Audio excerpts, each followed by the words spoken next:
할렐루야, 반갑습니다. 오늘은 구원은 하나님의 은혜요 선물입니다 라는 주제의 말씀으로 함께 은혜를 나누겠습니다. 우리가 구원받기 전 우리는 어떤 상태에 있었는가에 대해서 에베소 2장 21절 말씀에 그는 허물과 죄로 죽었던 너희를 살리셨도다. 죽어 있었다는 거예요. 죽은 사람을 살렸다는 거예요. 살아있는 사람을 살린 게 아니고 영적으로 죽어 있는 상태. 골로새 2장 13절 말씀에 또 범죄와 육체의 모할례로 죽었던 너희를 하나님이 그와 함께 살리시고 이렇게 말씀하고 있습니다. 바로 우리는 원래 죽었던 자이기 때문에 구원을 받을 수 있는 그 어떤 것도 할 수 없는 상태로 있었다는 겁니다. 그래서 하나님께서 돕지 아니하면은 그 죽음에서 그대로 끝날 수밖에 없는 자였다는 겁니다. 그런 우리를 살리신 것이 바로 은혜요 선물이라는 거예요. 은혜와 이 선물인 것을 정확하게 알기 위해서 구약에 나타난 두 가지 단어와 신약에 나타난 두 가지 단어를 통해서 알게 되면 더 정확하게 알 수 있다는 겁니다. 첫 번째는 헨과 두 번째는 헤세드가 있습니다. 이 헨은 어떤 뜻을 가지고 있는지 한번 보겠습니다. 이 헨은 윗사람이 아랫사람을 돕기 위해서 찾아오셔가지고 몸을 굽혀 베푸시는 사랑의 호의를 헨이라고 말합니다. 다시 말해서 이 헨이라는 것을 보게 되면 바로 윗사람, 만왕의 왕이요 만주의 주가 되신 하나님이 그 영광 보좌를 버리고 우리를 구원하고 은혜를 베풀기 위해서 친히 몸을 굽혀 친히 낮아져서 십자가에 오셔서 십자가의 죽으심의 그 은혜가 바로 헨이라는 겁니다.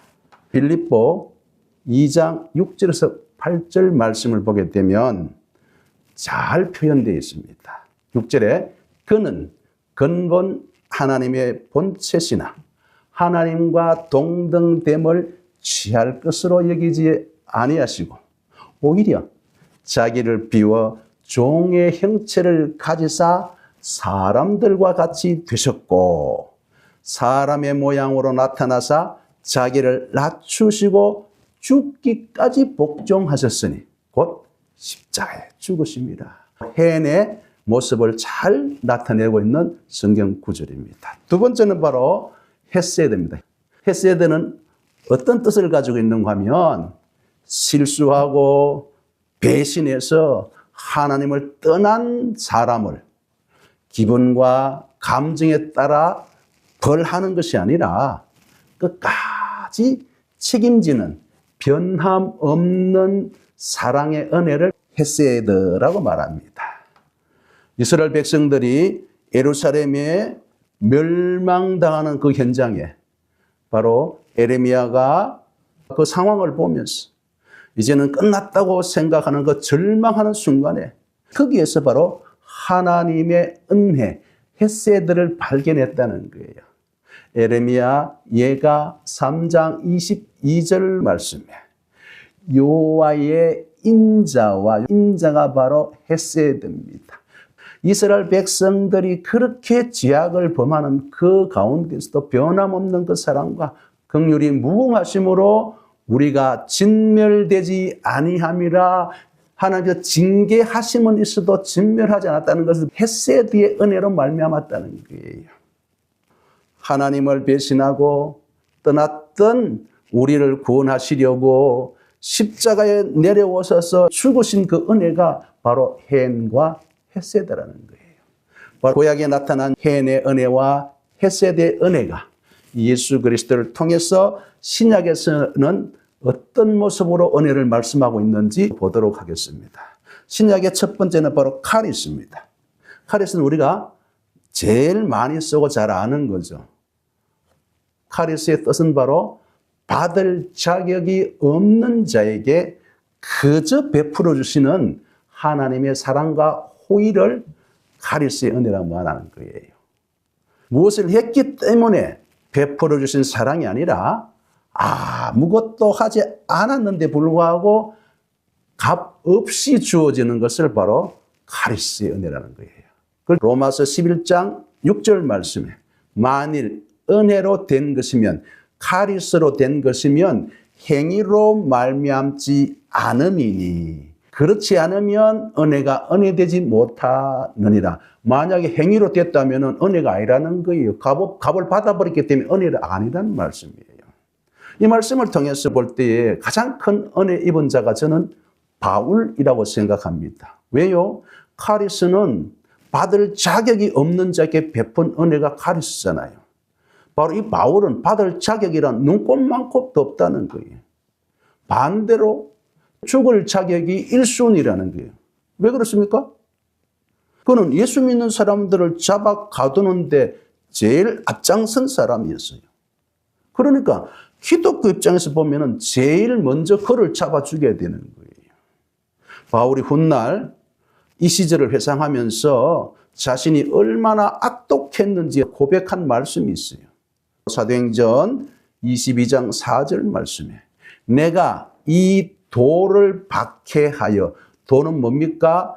예수 믿음으로 구원받는다는 그 도. 박해하여 사람을 죽이기까지 하고 남녀를 결박하여 옥에 넘겼노니. 사도행전 26장 10절과 11절에 또 회당마다 다니며 내가 믿는 사람들을 가두고 때리고 그들이 죽임 당할 때에 내가 찬성 투표를 하였고라고 말했어요. 사람을 죽이고 어디 가두고 때리고 죽임 당할 때 찬성표가 던지는 그런 악한 자에게 하나님은 값없이 은혜 베풀었어요. 그 은혜가 또 사도의 직분까지 준 거예요. 얼마나 큰 은혜입니까? 그의 행위를 따진다면 말도 안 된 거죠. 그것이 바로 은혜라는 거예요. 그게 카리스라는 거예요. 13권의 하나님의 말씀을 그를 통해서 말씀해 주셨잖아요. 그만한 사랑과 은혜를 받은 자가 바울이라는 거예요. 두 번째는 바로 엘레오스입니다. 엘레오스는 바로 긍휼, 바로 엘레오스의 은혜입니다. 그 뜻은 상대방의 비참한 상태를 보고 창자가 뒤틀릴 정도로 아파하면서 돕고자 하는 사랑의 마음을 뭐라고? 엘레오스, 긍휼의 마음. 이게 은혜라는 거예요. 우리 고통당할 때에 더 고통스럽게 생각한다는 거예요. 엘레오스의 긍휼의 은혜는 마땅히 받아야 할 나쁜 것. 어떤 것이 있어요? 원죄로 받아야 될 심판과 지옥과 죽음이. 자범죄로 말한 저주와 형벌에 관해서는 나쁜 것들 하나씩 빼주고 해서 제로로 만들어주는 그 사랑이 엘레오스의 사랑, 긍휼의 사랑, 그것이 은혜라는 거예요. 반대로 카리스의 은혜는 받을 자격이 없는 자에게 더해주는, 무엇을? 좋은 것을 더해준다는 거예요. 천국과 구원과 축복을 더해준다는 거예요.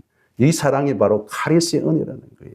에베소서 2장 4절 5절 말씀에 긍휼이 풍성하신 하나님이, 엘리오스가 풍성하신 하나님이 우리를 사랑하신 그 큰 사랑을 인하여 허물로 죽었다는 거예요. 우리를 그리스도와 함께 살리셨고, 뭐가? 긍휼의 은혜가 카리스로 구원을 받은 것이라, 이렇게 말씀하고 있습니다. 이 구원은 하나님의 은혜라는 거예요. 카리스라는 거예요. 에베소 2장 8절 말씀에 너희는 그 은혜 카리스에 의해서 믿음으로 말미암아 구원을 받았으니 이것은 너희에게서 난 것이 아니요 하나님의 뭐라고? 선물, 카리스마라는 거예요. 카리스마. 그래서 구원은 은혜의 결과로 주어지는 하나님의 선물이라는 거예요. 구원은 카리스의 결과로 주어진 카리스마라는 거예요. 로마서 6장 23절 말씀에 죄의 싹은 사망이요 하나님의 은사, 기프트, 카리스마라는 거예요. 그리스도 예수 우리 주 안에 있는 선물이 뭡니까? 영생이라는 거예요. 선물은 우리가 노력해서 얻은 보상이 아니라 하나님이 일방적으로 베풀어 주신 선물이라는 거예요. 하나님께서 조건 없이 베푼 것을 선물로서 준 것 가운데 가장 우리가 인상이 깊게 남을 수 있는 사건이 있어요. 누가복음 23장 39절로 43절 말씀에 보면은 바로 십자가상의 두 강도가 나옵니다. 이 강도는 구원받기 위해서 뭐 한 것이 있습니까? 십자가에 달릴 강도는 가장 흉악한 죄를 범한 자들이에요. 그런데 주님께서는 그들에게 뭐를 선물로 줬습니까? 낙원을 선물로 준 거예요. 낙원을. 은혜로 말미암아 그들에게 베푼 거예요. 값없이 준 선물을 받았다는 거예요. 그래서 선물은 주는 사람의 마음이라는 거예요. 받는 사람은 얼마입니까 묻지 말고 믿음으로 아멘하고 감사합니다 하고 받으면 된다는 거예요.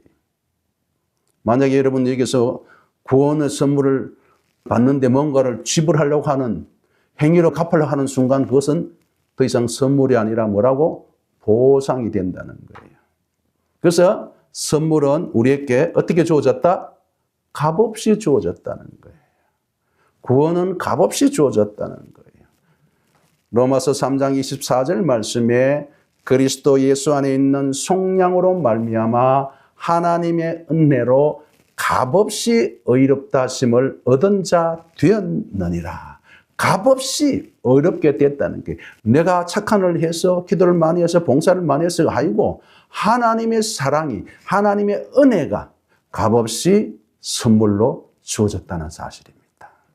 그 선물이 내 입장에서는 공짜입니다. 왜냐하면 구원의 값을 지불하기 위해서 나는 아무것도 한 것이 없어요. 십자가상의 두 강도처럼 한 것 없어요. 만약에 여러분들이 구원에 대해서 값을 지불한다고 생각하면 돈을 얼마만큼 지불해야 되겠습니까? 행위를 얼마만큼 해야 되겠습니까? 공기, 빛에 대해서 값을 지불한다면 여러분 살 사람이 있겠습니까? 그래서 하나님은 값을 요구하지 않는다는 거예요. 그러나 분명히 알아야 될 것 한 가지 있습니다. 공짜로 해서 하나님 입장에서 공짜가 아니라는 거예요. 하나님은 사서 우리에게 준 거예요.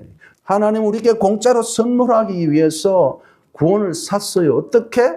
하나뿐인 아들을 십자가의 죽음의 값을 지불하고 구원을 사서 우리에게 구원을 선물로 주신 겁니다. 이걸 기억해야 돼요. 그걸 잊어버리면 안 돼요. 그 은혜를 잊어버리면 안 돼요. 이사야 55장 1절 말씀에 오라 너의 모든 목마른 자들아 물로 나오라.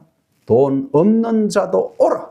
너희는 와서 사 먹되 돈 없이 값없이 와서 포도주와 젖을 사라. 돈 없이 값없이 돈 없는 자도 값없이 와서 사면 된다. 값으로 계산할 수 없기 때문에 가장 귀한 생명과 천국과 영생을 공짜로 주셨기 때문에 믿음의 손을 펴서 하나님의 선물로 주신 구원을 아멘하고 받으시면 된다는 거예요. 그것 하나만 충분하다는 거예요.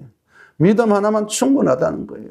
다른 거 필요하지 않다는 거예요. 행위가 요구되지 않는다는 거예요. 돈을 요구하지 않는다는 거예요. 그러나 중요한 건 무엇이었습니까? 지난 시간에 제가 말씀을 통해서 증거했습니다. 믿음이라는 것은 행위와 동전 양면과 같기 때문에 온전한 믿음이 되어져야 한다는 것을 기억해야 됩니다.